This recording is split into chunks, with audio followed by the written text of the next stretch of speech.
உங்களுடைய ப்ரௌசரில் ஜாவாஸ்கிரிப்ட் எப்படி யூஸ் பண்ணுறாங்க, அது எந்த இடத்துல எக்ஸிக்யூட் ஆகுதுன்றதை பார்த்துடலாம். எக்ஸாம்பிளுக்கு ஜஸ்ட் நான் ஒரு ப்ரௌசர் ஓப்பன் பண்ணிக்கிறேன், வெப் ப்ரௌசர்.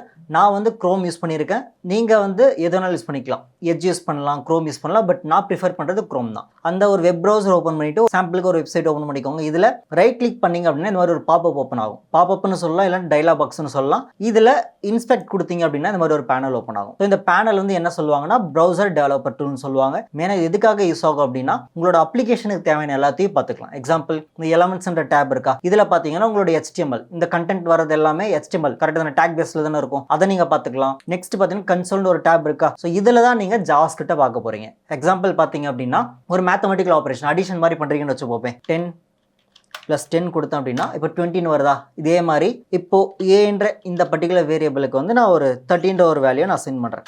30ன்ற வேல்யூ அசைன் பண்ணிட்டு இப்போ அந்த ஏல வந்து 30ன்ற ஒரு வேல்யூ ஸ்டோர் ஆயிருக்கும். இப்போ என்ன பண்றேன்னா 13 ஒரு வேல்யூ ஸ்டோர் ஆயிருக்குமா, இது கூட 3 ஆல மல்டிப்ளை பண்ணி 19 வர வைக்க போறேன். ஒரு மல்டிப்ளிகேஷன் பண்ண போறேன். அதுக்கு ஏ இதுக்குள்ள 30 இருக்கும், இன்டூ 3 கொடுத்தீங்க அப்படின்னா 90 வருதா. எதனால வந்து ப்ரௌசரில் என்னால் பார்க்க முடியுது அப்படின்னா இந்த ப்ரௌசரில் வந்து V8 இன்ஜின் ஒன்று டிஃபால்ட்டாக இருக்கும். V8 இன்ஜின் சொல்லுவாங்க, இல்லை JS இன்ஜின் சொல்லுவாங்க. இதுதான் என்ன பண்ணும் அப்படின்னா என்னோட ஜாவாஸ்கிரிப்ட் நான் எழுதுற கோட் இதெல்லாம் ஹை லெவல் லாங்குவேஜ்னு சொல்லுவாங்க. இது நமக்கு புரியுற மாதிரி இருக்கு. ஸோ நமக்கு புரியறத மெஷின் கோடா கன்வெர்ட் பண்ணி திரும்ப எனக்கு அவுட்புட் நமக்கு புரியுற மாதிரி கொண்டு வரது யார் அப்படின்னா V8 இன்ஜின் சொல்லுவாங்க.